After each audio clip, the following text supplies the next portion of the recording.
భోగభాగ్యాలు తీసుకురావాలని ప్రార్థిస్తాం. ఇప్పుడే మేమందరం కూడా ఇక్కడ భోగేశాం.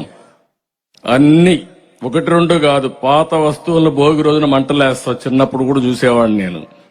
పనికిరాని వస్తువులు, మన ఇంట్లో అడ్డంగా ఉండే వస్తువులన్నీ భోగిలో వేసి కాల్చేసి, అవసరమైతే అందులో నీళ్లు పెట్టి అవి కూడా బాగా కాల్చి స్నానం కూడా చేసి ఉండే పాపాలన్నీ వదిలించుకొని మళ్ళా పుణ్యంతో ముందుకు పోవాలని ఆశతో ముందుకు పోతాం.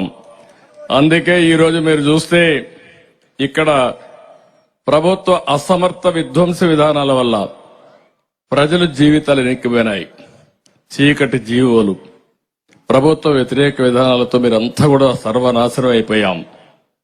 5 సంవత్సరాలు, నేను 45 సంవత్సరాల రాజకీయాల్లో ఉన్నాను గాని నా జీవితంలో ఏ ముఖ్యమంత్రిని చూడలేదు.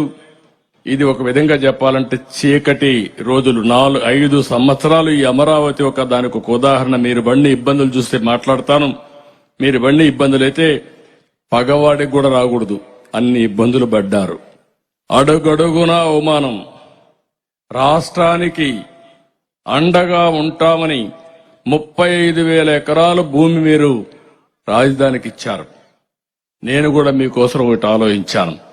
ఇంత ఉదారంగా వచ్చిన మిమ్మల్ని రాజధాని నిర్మాణంలో భాగస్వాములు చేసి పేదరిక నిర్మూలన ఏ విధంగా చేయగలుగుతామో, ప్రజలతో కలిసి సంపద ఏ విధంగా సృష్టిస్తామో దానికి నాందిగా అమరావతి కేస్ స్టడీగా ప్రపంచంలోని మిగిలిపోయేట్టుగా మనం ప్రారంభించాం. అది జరుగుంటే అదే జరిగేది, కానీ అది జరగలేదు. అందుకే ఈరోజు మీరు అందరూ చూస్తే అమరావతి ఏవైతే ఉన్నాయో మళ్లీ ఆ చీకటి జీవోలన్నీ తగలబెట్టాం. ఈరోజు నేను పవన్ కళ్యాణ్ గారు మేమిద్దరం హామీ ఇస్తున్నాం, మన రాజధాని అమరావతి.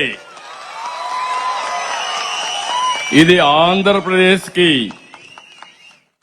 సస్యశ్యామలం చేయడానికి, ఆంధ్రప్రదేశ్ కి అన్ని విధాల ప్రజా రాజధానిగా, ఉపాధి అవకాశాలు గాని, ఇంకో పక్క సంపద సృష్టించే కేంద్రం గాని, ఇక్కడి నుంచే ప్రజలకు మళ్ళా సంక్షేమ కార్యక్రమాలు అందించే విధంగా పేదల పరిపాలన ఇక్కడి నుంచే ప్రారంభం అవుతుంది. దాని గురించి మీకు అనుమానమే అవసరం లేదు.